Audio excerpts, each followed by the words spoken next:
Salut à tous, c'est Arthur Bérondi et bienvenue dans Sneak In, l'émission qui parle de l'histoire des sneakers. Aujourd'hui, on continue sur notre lancée de marques légendaires en attaquant avec un mastodonte du running et de la sneaker, New Balance. Reconnaissables entre mille avec leur M sur le côté, mais aussi par leur qualité et leur couleur originale, elles sont clairement devenues une référence du genre aujourd'hui. Mais qu'en est-il du passé? Comment s'est fondé l'empire de New Balance? Je vous propose de voir ça ensemble.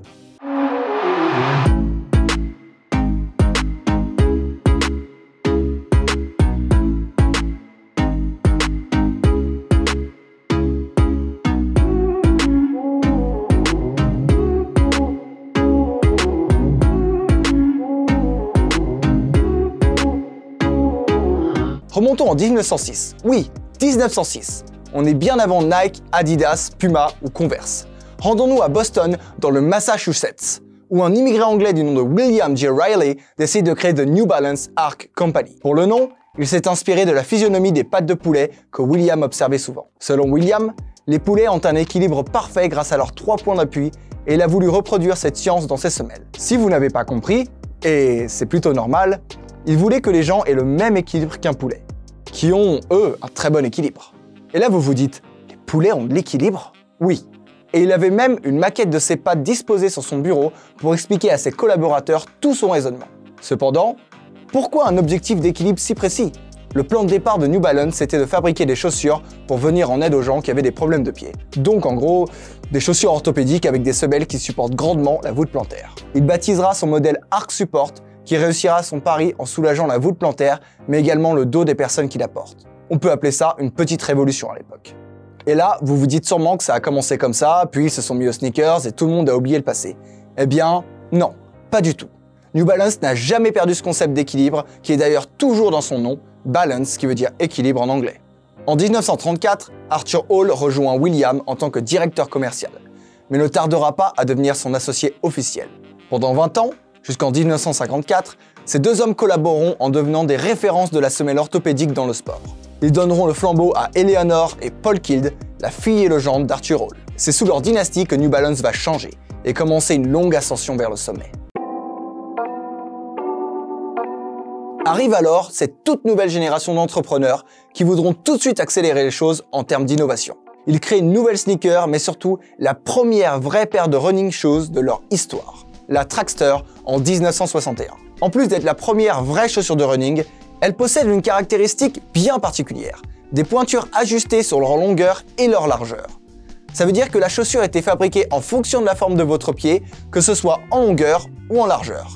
New Balance, c'est un vrai groupe de précurseurs du running, parce que la seule semelle comparable qui apparaîtra dans le futur, c'est la Waffle de chez Nike, qui avait aussi une semelle crantée.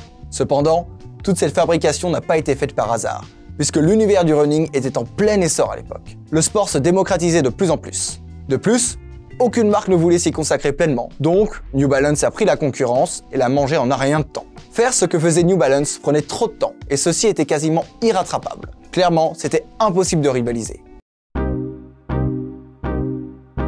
Beaucoup de coureurs de marathon chaussaient des New Balance, mais genre beaucoup. C'est devenu une marque connue dans le monde entier, et presque tous les athlètes portaient des New Balance aux pieds. Mais c'est en 1972, lors du marathon de Boston, que quelqu'un va se manifester. James S. Davis, qui est un jeune businessman américain de 28 ans, décide de leur racheter la société. Cependant, il n'était pas prêt à la lâcher à n'importe qui. Celui-ci va leur racheter en promettant de continuer à prôner leurs valeurs, que ce soit en termes de qualité, mais aussi d'innovation. Ils acceptent et Davis n'a pas de temps à perdre. Il faut faire fructifier son affaire très vite, alors qu'à l'époque, il dispose de seulement 6 personnes qui peuvent produire 30 paires par jour. Autant dire que ce n'était pas assez pour avoir un retour sur investissement. Le nombre d'employés de la firme va donc augmenter très vite pour correspondre aux ambitions de Davis. C'est seulement en 3 ans que la firme va se transformer du tout au tout. Surtout grâce aux performances sportives, notamment grâce à la victoire de Tom Fleming en 1975 au Marathon de New York. De plus, il ne portait pas n'importe quel sneakers à l'époque. Celui-ci chaussait une paire de New Balance 320. Ce succès qui fera gagner à la firme une grosse popularité permettra à Davis d'ouvrir de nouvelles usines de production, non seulement aux États-Unis, mais aussi à Flimby en 1982 au nord de Manchester, Royaume-Uni, une usine qui est encore active aujourd'hui et qui fabrique chaque année 600 000 paires. C'est d'ailleurs une fidélité saluée par le prince Charles en personne qui est venu récemment saluer les 280 employés de cette usine. C'est une véritable fierté pour le Royaume-Uni. C'est dans ces nouvelles usines que naîtront aussi de célèbres modèles encore très connus, comme la 990 et la 576. En 1982, New Balance se renouvelle et prend un tournant inédit en sortant la 990. Elle propose non seulement, et c'était une évidence, un nouveau design, mais aussi un confort encore meilleur. Cependant, un petit scandale va éclater car le prix de la paire va dépasser les 100 $.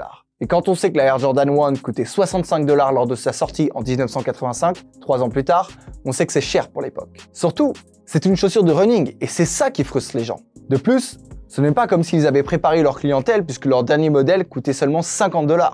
Ils ont carrément doublé le prix. Mais la firme avait tout prévu. Du moins, c'est ce qu'ils nous laissent entendre. Ils se sont justifiés en disant que les matières premières utilisées étaient de grande qualité, en plus du fait que le modèle ait été réalisé entièrement à la main dans un atelier aux États-Unis. C'était vrai, mais ça restait un défi de vendre des sneakers à un tel prix à l'époque. Cependant, quand on voit ce qu'est devenu le fabricant aujourd'hui, on peut se dire que le pari est assez réussi. Après la 990 viendra la New Balance 576 en 1988, qui sera un modèle conçu pour concurrencer la Nike Air Max 1 de Tinker Hatfield. Nike était vraiment rentré dans la compétition avec eux à cette époque et ça devenait de plus en plus dur de suivre les innovations de la marque au swoosh. Le nouvel argument de vente de New Balance, c'était le fait de proposer une basket complexe avec 27 composants différents, contre 12 en moyenne pour les modèles des autres marques. C'est un peu un argument de vente qu'on peut retrouver dans les consoles de jeux vidéo par exemple. La mienne est plus belle, oui, mais la mienne est plus puissante et complexe, donc meilleure. Dans le running, c'est un véritable argument de vente, car même si l'esthétique compte, les coureurs misent quand même beaucoup sur la performance. Avec cette chaussure sont développées des technologies de pointe, comme le CCAP pour l'amorti et le soutien, et NCAP pour un maintien du pied et un maximum de résistance. Et maintenant, après ce paragraphe, j'ai clairement l'impression d'être un vendeur de magasin. Après ce dernier modèle viendra la 574, qui deviendra l'une, si ce n'est la plus populaire des sneakers numérotées de la marque. Son design est inspiré de la 576, avec un duo de cuir et de daim, et sa technologie NCAP encore une fois. Bon, la technologie c'est bien, mais sur ce coup, on s'en fiche un peu. La 574, c'est la chaussure qui va transformer un modèle running en chaussure de rue. Elle est non seulement super confortable à porter tous les jours, mais arbore en plus un look streetwear qui va ravir les consommateurs et s'en acheter même s'ils ne courent jamais. Elle va clairement lancer l'aspect mode et fashion de New Balance qui était sûrement recherché car apposer du suède sur une chaussure, ce n'est pas une chose qu'on fait par hasard. En plus, c'est le modèle qui a fait connaître mondialement New Balance. Comme la 576, elle sera souvent rééditée et deviendra un modèle permanent dont on connaît encore de nouvelles sorties aujourd'hui. Oui, je sais, ça commence à devenir compliqué avec les numéros. Je me demande s'il n'aurait pas fallu choisir des chiffres d'abord. Cependant, si vous n'aviez pas eu votre dose de surplus de numéros et que je vous ai perdu, j'ai de quoi vous déboussoler encore plus, car New Balance va continuer à faire évoluer ses gammes en sortant la 580 en 1996. Elle a une épaisse semelle qui lui donne un design très futuriste. Cette sneaker est connue pour avoir donné naissance à de nombreuses collaborations prestigieuses, comme avec le célèbre magasin parisien Colette, qui a malheureusement fermé ses portes. Repose en paix, magasin de légende. Elle a aussi eu le droit à une version avec le magasin californien Kiss, avec Puma, Vans New Era ou encore les Los Angeles Lakers qui sont plus populaires que jamais de nouveau. De nos jours, New Balance a 5 usines aux États-Unis et une en Angleterre. Le produit se vend toujours très bien et est toujours reconnu pour son confort, sa qualité, son design, mais aussi son savoir-faire, car elles sont parmi ceux qui fabriquent uniquement en Europe et aux USA, pour une image plus positive que ses concurrents. De vrais patriotes chez New Balance. Leurs ventes ont atteint 3,8 milliards de dollars en 2016, ce qui est vraiment bon. New Balance tient à afficher cette différence avec ses concurrents qui ont choisi de confier leur production en Asie. Ils peuvent donc apposer quelque chose de rare dans les sneakers ou même dans tout le milieu de la mode tout court, le Made in USA sur la languette. Selon eux, c'est ce qui leur permet de réellement justifier le surcoût qu'ils imposent sur le prix de leurs sneakers contrairement à leurs concurrents. Leurs employés sont pour la plupart là depuis des dizaines d'années. Là où les usines asiatiques changent leurs employés tous les mois pour certaines. Cependant, désolé de vous décevoir, mais c'est assez faux. Juste un tout petit peu. Rien de grave. Ce que je vais vous raconter est officiel et facile à trouver sur internet. Tout ce que je viens de vous raconter pour le patriotisme, c'est une image. Certes, ils fabriquent beaucoup plus localement que les autres marques, et ça on ne pourra pas leur enlever. Cependant, depuis quelques années, New Balance ne fabrique plus qu'un tiers de ses chaussures localement. La plupart vient désormais de Chine et du Mexique. Je ne sais pas si c'est en voyant New Balance, mais Nike et Adidas veulent de plus en plus relocaliser leurs usines en Occident également. Peut-être que c'est non seulement un moyen de redevenir de plus en plus américains, mais aussi un moyen de voler la clientèle de New Balance en leur montrant que eux aussi peuvent être patriotiques. Personnellement, j'adore porter des produits fabriqués localement. Ça me donne l'impression de payer vraiment le prix de ce que je porte. Cependant, à cause de cette histoire d'un tiers de la production, New Balance a dû batailler avec l'administration américaine puisque selon la loi, seuls les modèles qui ont été fabriqués à 70% aux USA ont le droit d'apposer le fameux Made in USA. Parlons maintenant un peu de sponsoring. Le credo de New Balance était le suivant. Ce sont les produits qui font la marque et non les stars qui font le produit. C'est la raison pour laquelle ils se sont lancés tardivement dans le sponsoring. Mais si vous réfléchissez bien, ils sont bel et bien présents et à grande échelle désormais.